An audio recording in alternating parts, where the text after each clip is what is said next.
I sobered up in July 22nd, 1951, and in October, it's in the book. It's in the AA book on the back of it, the Lasker Award. Anybody can read it. I was there. So tell me about, was it a big party? It was done at the Opera House, and the Opera House holds about 3,000 people, and it was full. And he was there invited to receive the Lasker Award, and the Lasker Award was given to the organization or fellowship that did the best for humanitarian purposes the year before. And Alcoholics Anonymous won the award that year. And he did there and told his story. And when we heard that was going to happen, we got a hold of $5 and filled a gas tank up and went in, two couple of us, and parked and went in and heard the story. And when he came down after, shook hands with Bill Wilson on the whole bit. So that when I was sober 90 days. And I thought that God had blessed me and come down and stroked me as genius, you know.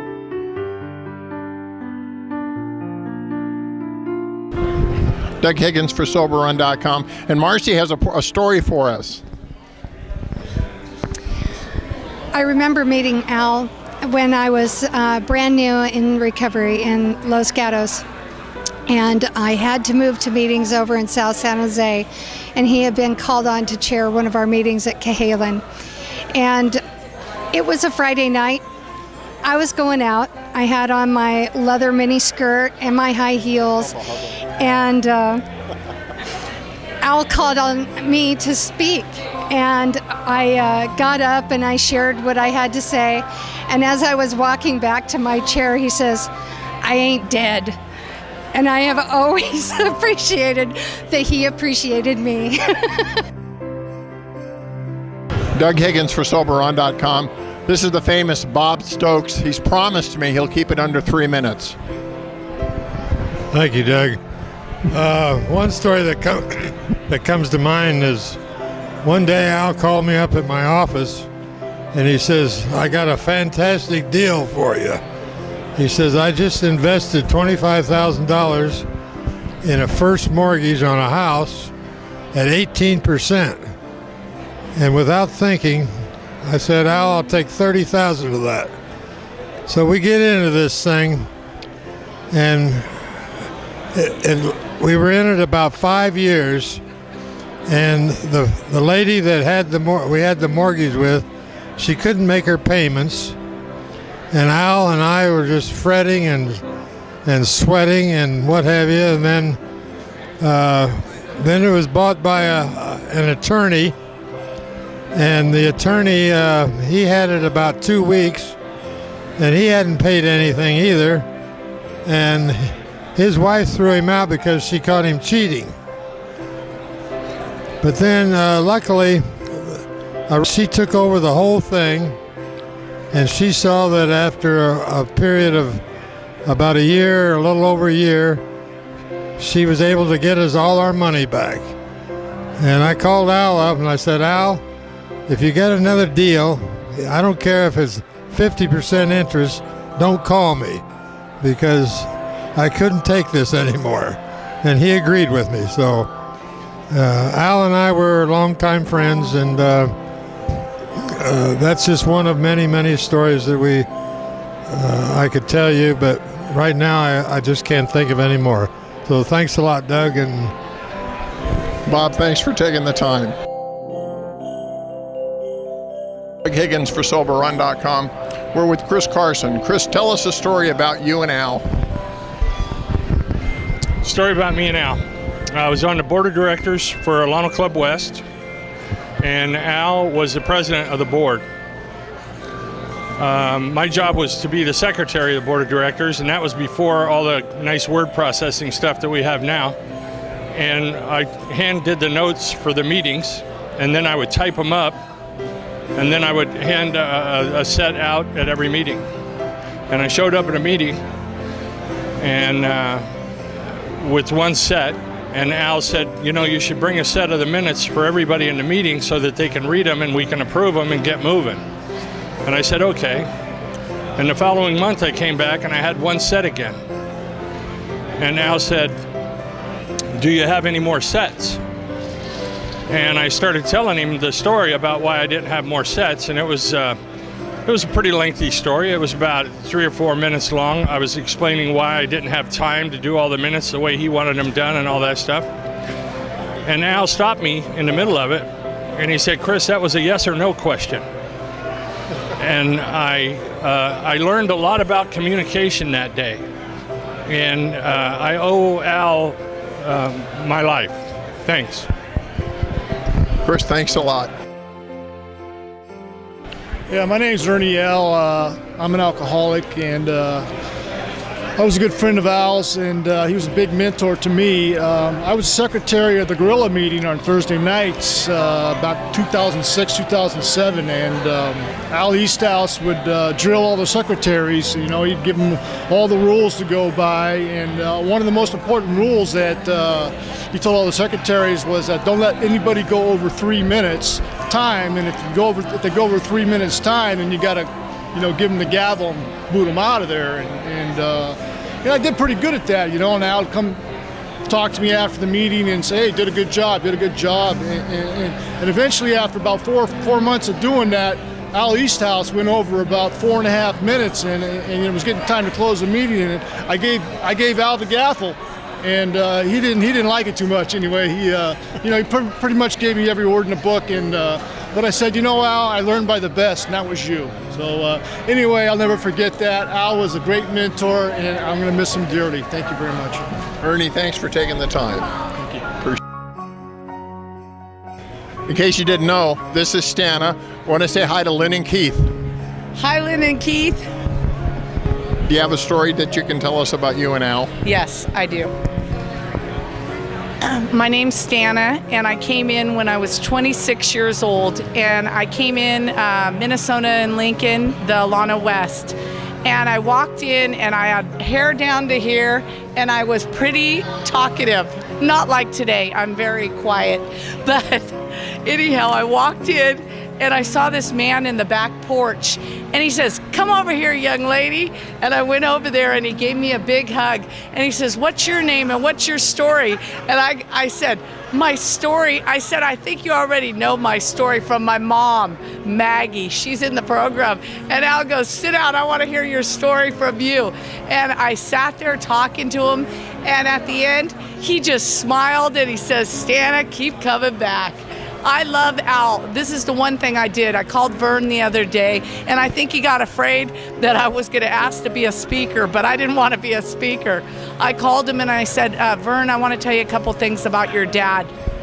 I said, one, he was the nicest, most loving man I've ever met. He made anybody, any alcoholic, somebody that would come in with one day, or you had 25 years, which I don't know, I was brand new. He made you feel like you were the most important person.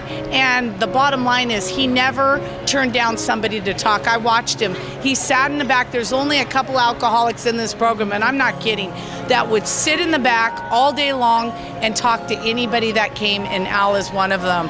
Al, I love you, and I'm glad that you have some of your family members that are exactly like you still here. And I know you're in heaven, and we'll see you soon. Bye-bye. Hi, I'm Lavelle, and I'm alcoholic. Yeah, I had the pleasure to be at Al's memorial here at Jubilee Church, and asked me if I have a memory of Al. Well, when I first got sober 10 years ago, Al was still at his peak, and it seemed like every Thursday night at the men's meeting, I was on the step that Al would be talking about. I was really amazed. How the hell did this guy know all this stuff? You know what I mean? So I'm real fortunate to have been around to see Al, not in his prime, but in his midway of his life, I guess. But I'm real fortunate I had the pleasure to see Al at the men's meetings, and him and Jack and Chuck Seeds, the storyteller. It was always good to hear those three guys close the meeting. So I'm real fortunate to be here, and it's a great celebration of life that one man in this fellowship can change so many lives, and he's really changed my life. So thank you for letting me to speak, Doug. Thank you very much, man. Lavelle, thanks for sharing with us, dude. This afternoon we're talking with Mike Valter. Mike, you have a story for us? I do. My story with Al Easthouse goes like this. My sponsor was Charles Ludlam. His sponsor was Jack Holt, and Jack Holt's sponsor was Al Easthouse, as you all know. I was sitting in a meeting once in early recovery, very full of myself, very arrogant and angry, not wanting to be there. And I felt the strong urge to just leave the meeting and drink. And at that very moment, Easthouse got up and spoke at the podium and said, you know, we alcoholics are so stubborn we can self-will ourselves right into the grave. And that had such a penetrating impact on me at the moment that it caused me to stop dead in my tracks and not drink. And it ties in with Easthouse theme of humility, being open-minded, listening to a different way. And so Al Easthouse saved my sobriety and maybe my life on that day. And I'm deeply grateful. I won't forget that experience. Thank you. Mike, thanks a lot. Appreciate it. Thanks for sharing. Rosemarie C. You have a story to tell us. I do. I came into Al-Anon October 31st, 1969.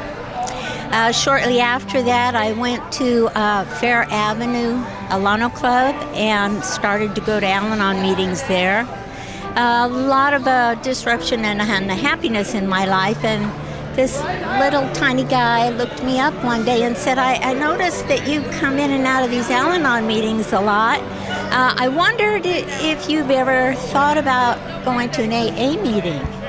And I said, well, I don't need AA, I'm not the drinker. And he said, no, but maybe you'd like to get the other side of the story. And he started to call me young lady at that point. So I was very timid and shy and afraid to do anything of that sort. So he had me come to the meeting. He sat next to me.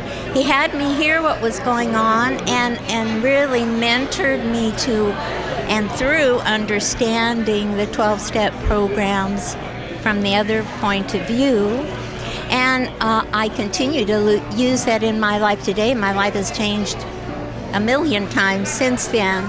But I'm very grateful for his introduction to the other side of the story and really appreciative for him and his family, which has been a blessing. Thank you. Thank you. Thank you. Hi, I'm Rob. You have a story to tell us about you and Al? Yes, I do. I met Al my first year of sobriety, and he asked me my name. I told him, and he's never forgot since the first time. I remember I had 1 year sobriety, and it was April 10th on my birthday, on my sobriety birthday, in 1989. And I was so proud of myself. I had just gotten heavy metal. I went up to Al. It was the afternoon, the Alano Club, Monday, the next day. I went up to him. Look, Al, I got my first year chip. You know, I was so proud of myself. And he looked at me, looked up at me and says, okay, Rob, that's fine. You got a year chip. How many people are you working with? I says, what do you mean? How many people am I working with?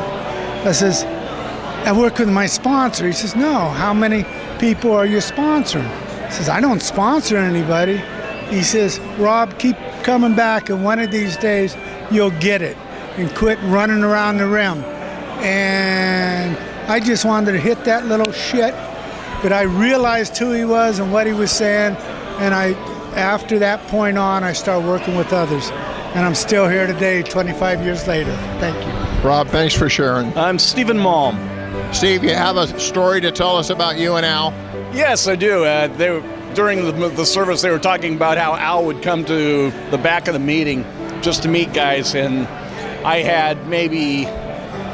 think I had about 25 days at the time. The first time I'd been to the Gorilla meeting. Al comes down the aisle, and I meet him, and he asked me how many days I have sober, and I tell him I have got about 20, 25 days. And he looks at me and he asks me, he goes, "Do you have a cat?" I said, looked at him funny. I said, "Yeah, I've got a cat." And he goes, "Has your cat ever gotten drunk?" I said, "No." He goes, "See, your cat can stay sober and you can't. Maybe you just drink what your cat's drinking."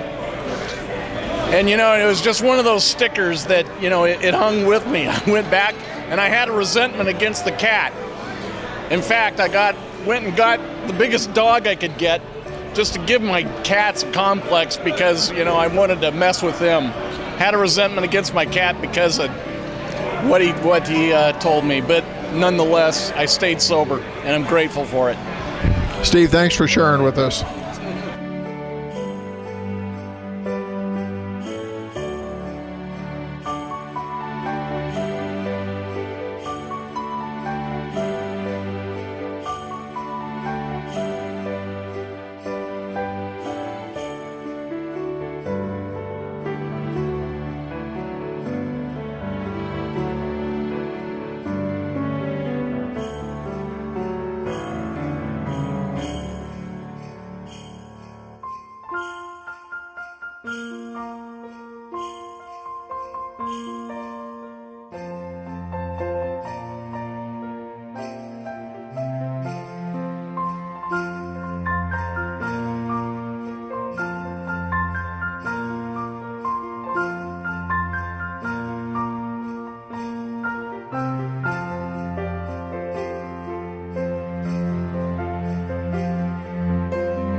How did you stay sober for 61 years?